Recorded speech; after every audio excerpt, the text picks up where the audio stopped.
मो जीवन एक संघर्षमय जीवन ना परिवार ना घर संसार मोर किसी अच्छी मो जीवन को त्याग कर लोकसभा जिन बंची मनीष भाई मनीष ही बंची जो दिन मरबी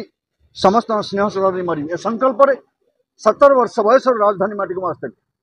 विभिन्न वर्गर शिक्षक कर्मचारी श्रमिक संगठन पर दुर्बर आंदोलन करी मुझे न्याय दे चाकरी कर रेगुलर कर मनीष कर आज पुणी से प्रति अन्याय हो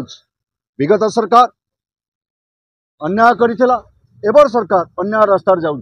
तेणु से मो निकट को आसछन्ति पुणी आउ थे दुर्बार आंदोलन आरंभ करी न्याय न पाइबा पर्यंत से पछकु हटिबे नवा सरकार आछि नवा सरकार दाबी उपस्थापन आपन करथि सरकार सुनिबेला आशा अछि मु केनति कारी दाबी पत्र देवा मोर आदत नाही कहा को सर सर सर आज्ञा आज्ञा कही निवेदन करिया मोर आदत नाही आई नो लॉ कौन ओ लॉ को मानले केमिति लॉ तैयारी हो आई भल जाने सरकार अतीत सरकार समस्त मंत्री मुख्यमंत्री ऑफिसर जेल जीवे ये सरकार यदि मानिब ना ये मत झाड़पड़ा आ चौद्वार रास्ता खोल दे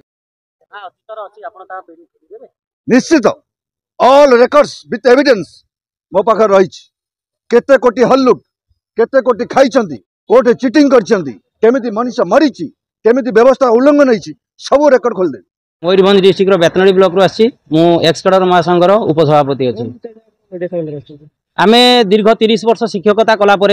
आमको ए सरकार ठकी चलती आमको गोटे एक्स कैडर गोटे लाकुना लगे देती जोटा कि आम सरकार जो शिक्षकता कर सत दरमा पाच सत कि आम शिक्षक कौन प्रकार मर्यादा पाऊने आम रिटायरमेंट पर आम कौन प्रकार रिटायरमेंट बेनिफिट नहीं आज गोटे जदि पूजा जो दि जाऊँगी एडभांस सेगुड़ा आम पाइपारूँ आम नॉन फॉर्मल इजीएस गण शिक्षक होगी एक्स कैडर होइचु आम पूर्वर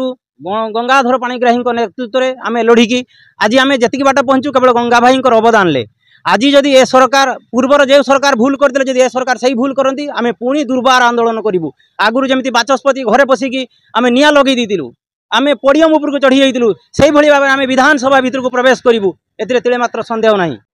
भाई महादेव सेठी एक्स कैडर शिक्षक संघर पूर्वतन साधारण संपादक मोर कहबार कथा अतीत आज जो सरकार मुख्यमंत्री अच्छा आज जो वर्तमान सरकार मुख्यमंत्री अच्छा मोहन माझी से